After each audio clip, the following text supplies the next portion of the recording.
Hello my dear friends, welcome to lucky education. और आज हम देखेंगे क्लास 7 की ज्योग्राफी का चैप्टर नंबर 4 लेक्चर नंबर 6 और ये लास्ट लेक्चर है।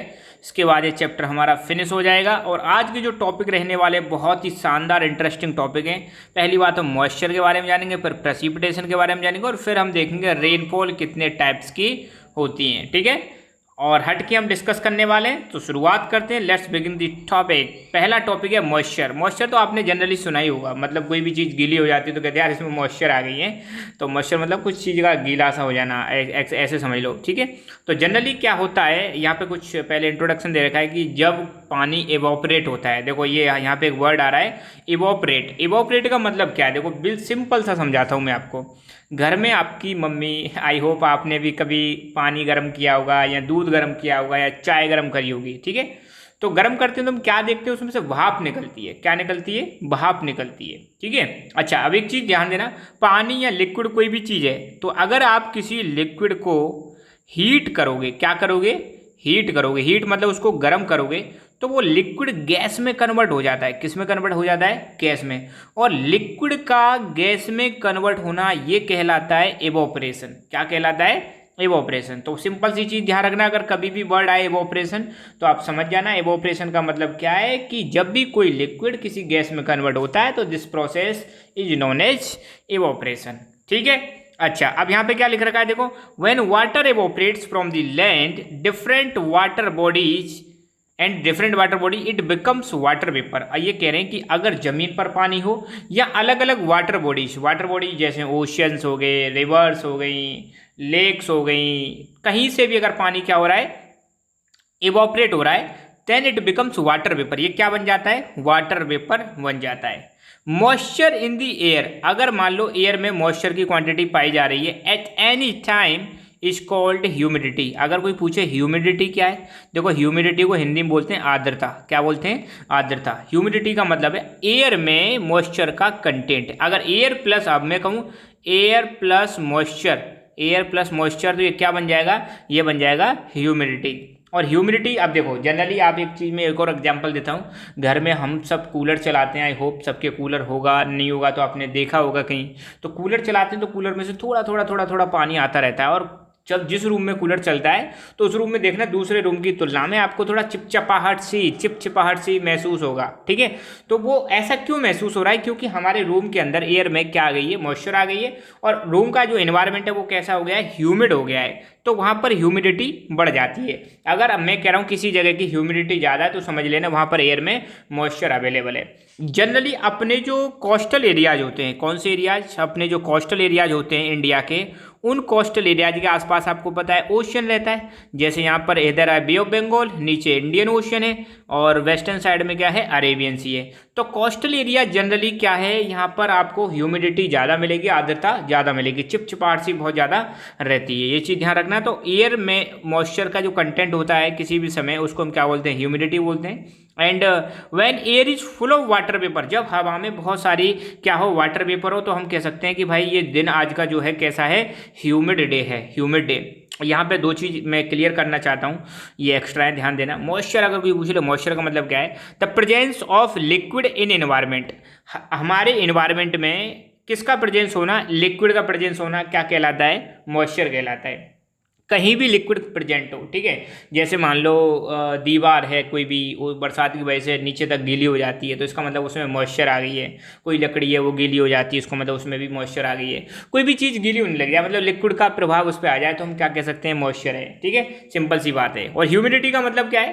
ह्यूमिडिटी मतलब आर्द्रता। इसका मतलब है the amount of water vapour that is present in the air. Air में वाटर वेपर का प्रेजेंट होना, ध्यान देना। I am specially saying air plus water vapour, ये मिलके क्या बना? ये बनाता है ह्यूमिडिटी। और जब ह्यूमिड डे होता है तो आपको पता होगा पसीने बहुत आते हैं, पसीने बहुत आते हैं, मन करता है कि पंखे के पास ही रहें या एसी में रहें। समझ रहे हो? तो हर कोई व्यक्ति तो एसी अफोर्ड नहीं कर सकता। ठीक है, तो पंखे में हमारा मन करता है बार बार जाने का।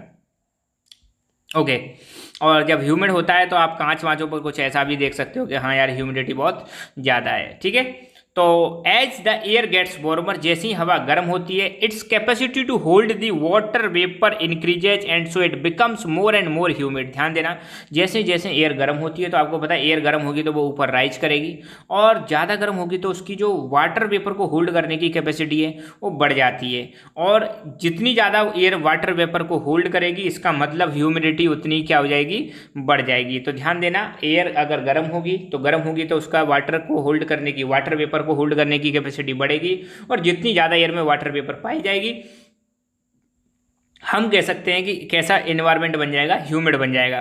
ठीक है, और यहाँ पे एक एग्जांपल भी दे रखा है, on the humid day clothes take longer to dry and sweat from the our body does not evaporate easily making us feel uncomfortable. ये कह रहे हैं कि जब कैसा दिन हो, ह्यूमिड डे हो, मतलब आज मान लो किसी भी दिन मतलब ह्यूमिडिटी बहुत ज़्यादा है एनवायरनमेंट में, बहुत ही ज़्यादा ह्यूमिडिटी मतलब एयर में वाटर वेपर बहुत ज़्यादा प्रेजेंट है। तो जब पहले से ही एयर में वाटर वेपर प्रेजेंट है तो ऐसे टाइम पर क्या होता है, कपड़ों को सूखने में बहुत समय लगता है, क्योंकि भाई कपड़ों को सुखाने के लिए ड्राई एयर चाहिए, पर एयर ही कैसी है, एयर ही पहले से गीली है, क्योंकि उसमें क्या है, वाटर वेपर है। तो ध्यान देना, ह्यूमिड डे जब होता है तो कपड़े आसानी से नहीं सूखते, और हमारी बॉडी से पसीना भी आसानी से नहीं सूखता, जो स्वेट है अपनी बॉडी से जो निकलता है वो भी आसानी से एवोपरेट नहीं होता, सूखता नहीं, और हमें बड़ा चिपचिपा सा और उमस सी फील होती है, बड़ा बेकार सा लगता है हमें। ठीक है, तो आपने देखा होगा जब बरसात वाले दिनों में, जब रेनफॉल होती है तो उस समय ह्यूमिडिटी बढ़ जाती है, तो कितनी मतलब बहुत ज़्यादा, मतलब जिसको हम कहते हैं उमस पड़ रही है, बहुत ज़्यादा कंडीशन ख़राब रहती है हमारी। ठीक है,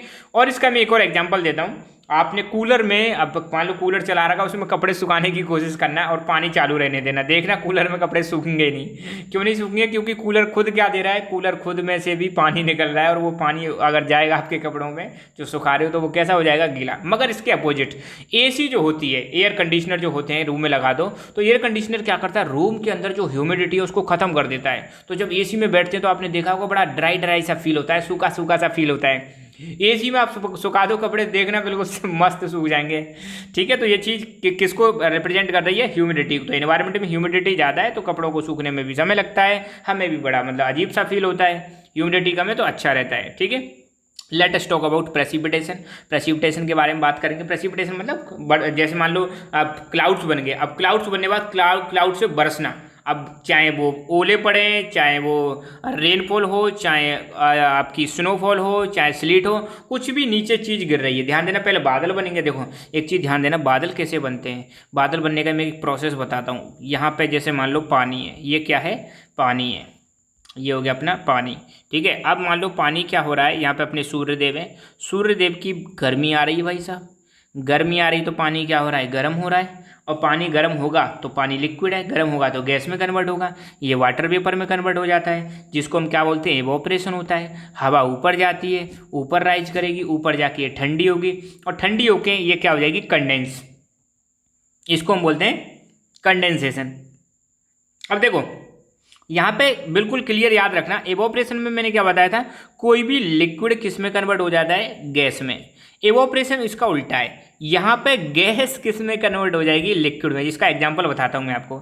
हम घर में कोई भी चीज़ अपने गैस पर गर्म करते हैं तो आपने देखा होगा उसमें से गैस निकलती है, मतलब या वाटर वेपर निकलती है। अब उसके ऊपर हम प्लेट रख देते हैं, प्लेट रख देते हैं, जैसे दूध गर्म करो, चाय गर्म करो, तो देखा होगा आपने वो जो गैस बनी है, वो जो वाटर वेपर ऊपर उड़ रही है, वो ठंडी होने के बाद प्लेट में ऊपर चिपक जाती है, पानी की बूंद सी दिखाई देंगे आपको, वाटर की ड्रॉपलेट्स दिखाई देती हैं। ठीक है, तो वहाँ पर क्या हो गया, कंडेंसेशन हो गया, वाटर की ड्रॉपलेट मतलब लिक्विड। तो कंडेंसेशन में क्या होता है, कोई भी गैस किस में कन्वर्ट हो जाती है, लिक्विड में। मैं दोबारा बता रहा हूँ, साइंस के टर्म्स हैं ये, ध्यान देना। एवोपरेशन में क्या होता है, कोई भी लिक्विड किस में कन्वर्ट हो जाएगा, गैस स्टेट में कन्वर्ट हो जाएगा। कंडेंसेशन में क्या होगा, कोई भी गैस किस में कन्वर्ट हो जाएगी, लिक्विड में। तो यहाँ पे जो वाटर वेपर गैस फॉर्म में जो जा रही थी, वो वाटर वेपर किस में कन्वर्ट हो जाती है, लिक्विड में कन्वर्ट हो जाती है। कहाँ पर कन्वर्ट हो जाएगी, यहाँ पर जब क्लाउड्स बनेंगे, और क्लाउड्स बन जाते हैं, और जब क्लाउड्स बरसते हैं, नीचे बरसते किसी भी फॉर्म में, उसको हम क्या बोलते हैं, प्रेसिपिटेशन। क्या बोलते हैं, प्रेसिपिटेशन। सिंपल सा है। ठीक है, तो ये चीज़ हमारी क्लियर हो गई।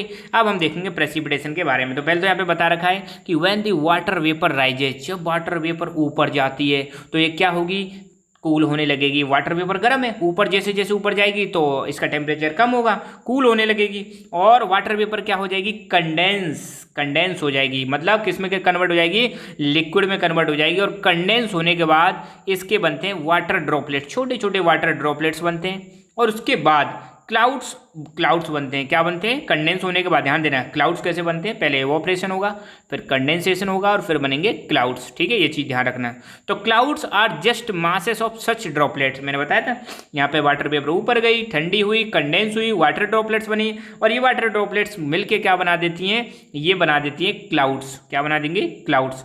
And when these droplets of water becomes too heavy to float in the air then they come down as precipitation, और जब ये जो वाटर ड्रॉपलेट्स हैं बहुत ही ज़्यादा हैवी हो जाती हैं, फिर इनकी बस की नहीं रहती ज़्यादा समय तक फ्लोट कर पाना और भारी हो जाती हैं, तो ये क्या होती है, नीचे आती है, किस रूप में, प्रेसिपिटेशन के रूप में, मतलब बरसात के रूप में नीचे आएंगी।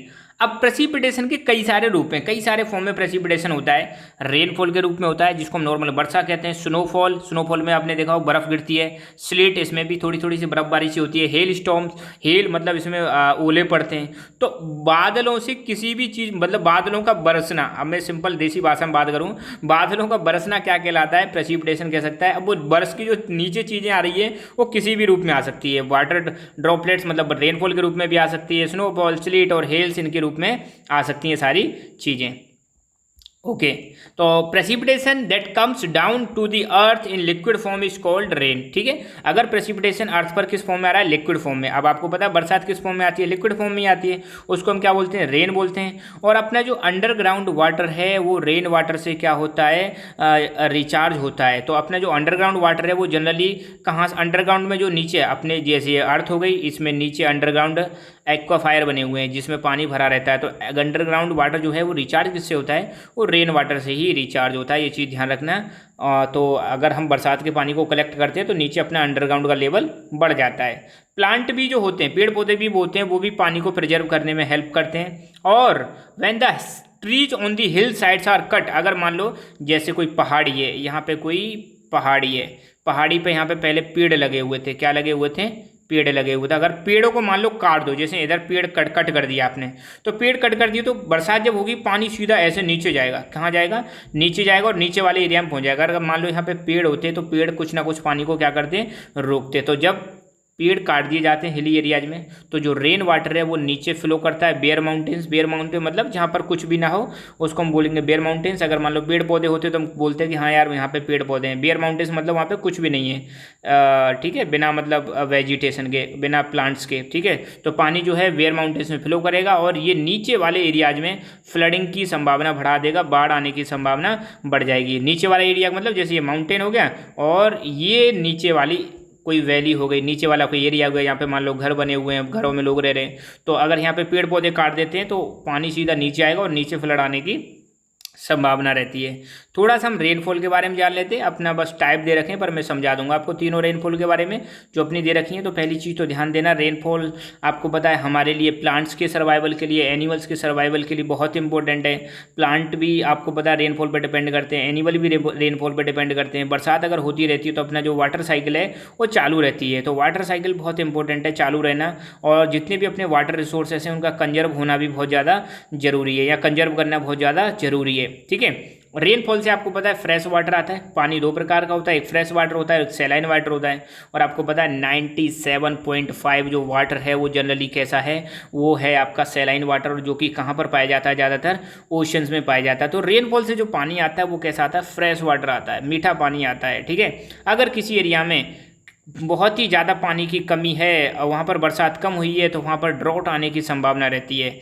If rainfall is less water scarcity and drought occur, अगर मान लो किसी जगह पर बरसात कम हुई है तो वहाँ पे वाटर स्केर्सिटी हो जाएगी। स्केर्सिटी मतलब पानी का अभाव हो जाएगा, कमी हो जाएगी। और ड्रॉट मतलब सूखा भी पड़ सकता है अगर बरसात लंबे समय तक नहीं आती है। On the other hand if it is more flood take place, देखो यहाँ पे दोनों दिक्कतें हैं। अगर बरसात ना आए, ज़्यादा समय तक पानी बरसे नहीं, तो फिर सूखा भी पड़ सकता है, पानी की कमी भी हो सकती है। और अगर ज़रूरत से ज़्यादा बरसात हो जाए तो फिर फ्लड आने की संभावना रहती है, मतलब बाढ़ आने की संभावना रहती है। अब हम देखेंगे रेनफॉल के बारे में। तो अभी आपको मैंने बताया था कि जैसे मान लो यहाँ पे अपने सूर्यदेव हैं, ये कौन है, सूर्यदेव, सूर्यदेव हैं भाई, सूर्यदेव। सन की एनर्जी जो होती है, हीट जो होती है, इससे क्या होता है, पानी गर्म होता है, गर्म होकर इवोपरेट होता है, फिर ऊपर जाएगा, कन्वेक्शन होगा, ऊपर जाके कंडेंसेशन होगा, कंडेंसेशन होने के बाद क्लाउड्स बनेंगे, और क्लाउड जब बरसते हैं तो उसको हम क्या बोलते हैं, प्रेसिपिटेशन। तो ये है रेनफॉल का सिंपल सा प्रोसेस। अब रेनफॉल के टाइप्स की बात करें तो ध्यान देना, जो मैकेनिज्म, अलग अलग टाइप की मैकेनिज्म होती है अपनी रेनफॉल के, अलग अलग टाइप्स होते हैं, तीनों को मैं समझाऊंगा। तो 3 टाइप की अपनी रेनफॉल है। पहली है कन्वेक्शनल रेनफॉल, दूसरी है ओरोग्राफिक रेनफॉल, और तीसरी है आपकी साइक्लोनिक रेनफॉल। तीनों को समझते हैं बड़े प्यार से, ठीक है। पहली है कन्वेक्शनल रेनफॉल, इनकी डिटेल तो नहीं दे रखी है पर मैं सारी चीज़ समझा दूंगा, सो टेंशन फ्री रहना है आपको। देखो कन्वेक्शनल जो रेनफॉल होती है ये जनरली कहाँ पर होती है मैं आपको बता देता हूँ। ये होती है अपने इक्वेटर वाले रीजन में। ये पृथ्वी हो गई, पृथ्वी की ये 0 डिग्री वाली जो लाइन, इसको हम क्या बोलते हैं, इक्वेटर। तो इक्वेटर के आसपास का जो जोन है उसको हम बोलते हैं इक्वेटोरियल रीजन। क्या बोलेंगे, इक्वेटोरियल रीजन।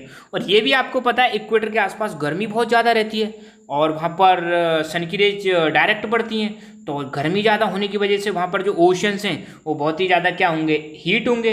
ओशन जब हीट होंगे तो उसमें से पानी इवोपरेट होगा, इवोपरेट होकर वो ऊपर जाएगा, ऊपर जाके क्लाउड बनेंगे और बरसात होगी। तो जो इक्वेटर वाले रीजन है वहाँ पर डेली शाम को बरसात होती है, डेली। इसलिए वहाँ पर जो फॉरेस्ट पाए जाते हैं वो पाए जाते हैं एवरग्रीन फॉरेस्ट। तो ध्यान देना, कन्वेक्शनल रेनफॉल में सिंपल सी क्या बात है, सन की रेज से क्या होगा, जो वाटर बॉडीज हैं, ओशन जो है वहाँ पर क्या होगा, इवोपरेशन होगा, ठीक है। हवाएं ऊपर जाएंगी मॉइस्चर लेकर, ऊपर जाके क्या होता है, क्लाउड्स बनते हैं, और क्लाउड्स फिर क्या होंगे, बरसेंगे तो बरसात होगी। तो ये ध्यान रखना है, जो कन्वेक्शनल रेनफॉल में 4-5 प्रोसेस याद रखने।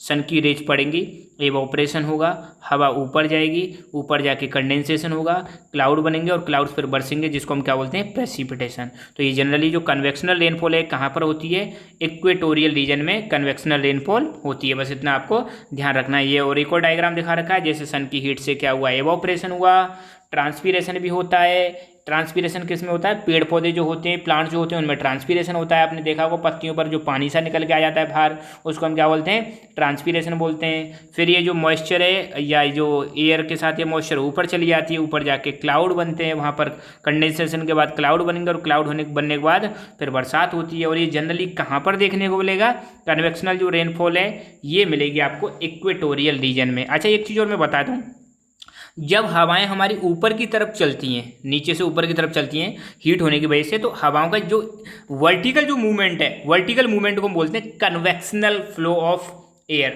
या विंड जो होती है कैसे फ्लो कर रही है, कन्वेक्शनल। और हवाएं जब हॉरिजॉन्टली मूव करती हैं, जैसे हाई प्रेशर से लो प्रेशर ऐसे मूव कर रही हैं, तो इसको हम बोलते हैं एडवेक्शन। ऐसा जो फ्लो होता है उसको हम क्या बोलते हैं, एडवेक्शन। ध्यान देना। अगला है ओरोग्राफिक रेनफॉल। दूसरा ध्यान देना, ओरो का मतलब होता है माउंटेन। तो ओरोग्राफिक जो रेनफॉल है माउंटेन वाले एरिया में होगी। अब जनरली होता क्या है, जैसे मान लो ये अपना इंडियन ओशियन है, नीचे ये इंडियन ओशियन है, यहाँ से हवाएं चली, हवाएं जाएंगी, साउथ वेस्ट मानसून आपको पता ही होगा, मैंने बताया था। और यहाँ पे आपको पता है वेस्टर्न घाट हैं, तो हवाएं किससे टकराती हैं, वेस्टर्न घाट से टकराती हैं। टकरा के ऊपर चली जाती हैं, ऊपर जाके क्लाउड बन जाते हैं, और क्लाउड फिर क्या करते हैं, बरसते हैं। तो कुल मिला के बात ये कि यहाँ से जैसे मॉइस्चर वाली एयर आ रही है, और ये पूरा की पूरा क्या है, माउंटेन है।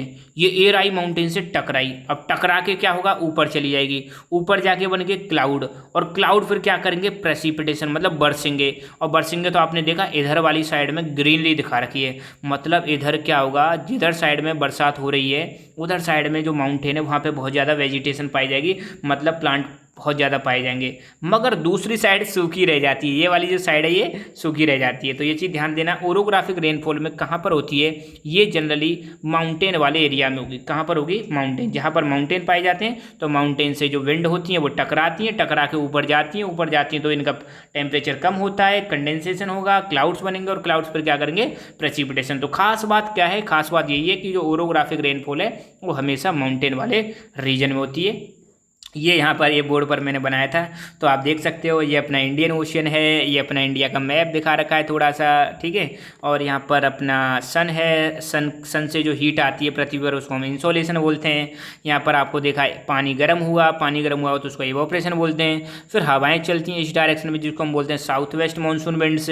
और यहाँ पर आपको पता है वेस्टर्न घाट हैं, इधर south west monsoon wind western Ghat से टकराती हैं तो ये ऊपर की तरफ जाती हैं, ऊपर जाके कंडेंसेशन होता है और कंडेंसेशन के बाद में क्या बनते हैं, क्लाउड्स बनते हैं। और जब क्लाउड्स बरसते हैं तो इसको हम क्या बोलते हैं, प्रेसिपिटेशन बोलेंगे। और प्रेसिपिटेशन होगा तो बरसात हो जाएगी। तो ये सिंपल सा प्रोसेस है। और यहाँ पर ये क्लियर दिखा हुआ है, यहाँ देख सकते हो ये माउंटेन है और माउंटेन में इधर विंड्स टकरा रही हैं। अच्छा, अब यहाँ पे 2-3 वर्ड और सीखने हैं आपको, बुक में तो नहीं है। हवाएं माउंटेन की तरफ जिधर टकराती हैं, ध्यान देना, जो जैसे मान लो ये माउंटेन हो गया, हवाएं यहाँ पे टकरा रही हैं माउंटेन की साइड में, तो जिधर साइड में हवाएं टकराती हैं उसको हम बोलते हैं विंडवर्ड साइड। क्या बोलेंगे, विंडवर्ड साइड। ध्यान देना, हवाएं माउंटेन की जिस डायरेक्शन में टकरा रही हैं उसको हम बोलते हैं विंडवर्ड साइड। तो विंडवर्ड साइड जो होती है वहाँ पर खूब सारी बरसात होती है, और दूसरी साइड जो है वहाँ पर बरसात कम होती है, तो उस वाली साइड को हम बोलते हैं लीवार्ड। ध्यान देना, यहाँ लिख रहा हूँ मैं, लीवार्ड साइड, या इसको हम बोलेंगे रेन शेडो रीजन। ध्यान देना, रेन शेडो रीजन मतलब लीवार्ड साइड। और ये जो रेन शेडो रीजन है यहाँ पर बरसात कम होती है, क्योंकि बरस किधर जाते हैं, इधर साइड में बरस जाते हैं, जो बादल होते हैं वो विंडवर्ड साइड में ही बरस जाते हैं। तो दूसरी साइड क्या है, पानी कम बरसता है, बहुत कम बरसात होती है, तो सूखे रह जाते हैं ये, इसलिए आपने देखा हो। तो ये वाली जो साइड है ये हो गई विंडवर्ड साइड, और ये वाली जो साइड है ये हो गई लीवार्ड साइड। तो विंडवर्ड साइड देख रहे हो आप, ग्रीन है और यहाँ पर पानी कम है, तो इस वाले रीजन को हम बोलेंगे रेन शेडो रीजन या लीवार्ड साइड, ठीक है। साइक्लोनिक रेनफॉल किसकी वजह से होती है, नाम से पता चल रहा है। जब साइक्लोन आते हैं तो आपको पता है लो प्रेशर एरिया क्रिएट होता है, जनरली, और लो प्रेशर एरिया क्रिएट होता है तो हवा ऊपर राइज करती है, तो ऊपर जाके फिर क्लाउड्स बनते हैं, और क्लाउड्स बनते हैं तो फिर वो बरसते हैं। और जब क्लाउड्स के बरसते हैं और जब ये क्लाउड्स किसकी वजह से बने, साइक्लोन की वजह से बने, तो ये वाली जो रेनफॉल है ये कौन सी रेनफॉल कहलाती है, साइक्लोनिक रेनफॉल। एक क्वेश्चन यहाँ पे दे रखा है, डू यू नो में, कि jet planes flying in the sky leave a white tail behind them. और जो जेट प्लेन्स होते हैं, यहाँ पे आप देख सकते हो क्लियरली, ये जेट प्लेन्स हैं, ये उड़ रहे हैं आकाश में, तो इनके पीछे पीछे व्हाइट टेल है।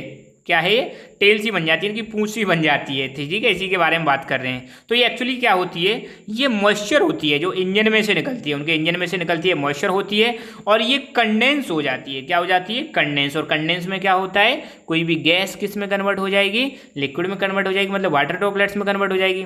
We see a trails, trails मतलब ये पूंछ सी दिखाई देगी, of this condense moisture for some time when there is no air movement to disturb it. तो ठीक है, यहाँ पे जो ये प्लेन्स चल रहे हैं इनमें से कुछ मॉइस्चर निकलती है इंजन में से, और अगर यहाँ पे ऊपर हवा नहीं चल रही है तो ये मॉइस्चर क्या हो जाती है, कंडेंस हो जाती है, और यहाँ पर हमें टेल सी दिखाई देगी, पूंछ सी दिखाई देगी। कब तक दिखाई देती है, जब तक इसको कोई डिस्टर्ब करने वाली हवा ना चले। तो आइए, आपने देखा होगा जनरली, ठीक है, सर्दियों में तो जनरली आपने देखा होगा, बहुत नॉर्मल है, नहीं तो यहाँ देख लो ना, यहाँ क्या दिक्कत है, ठीक है। तो यहाँ पर हमारा चैप्टर कंप्लीट हुआ।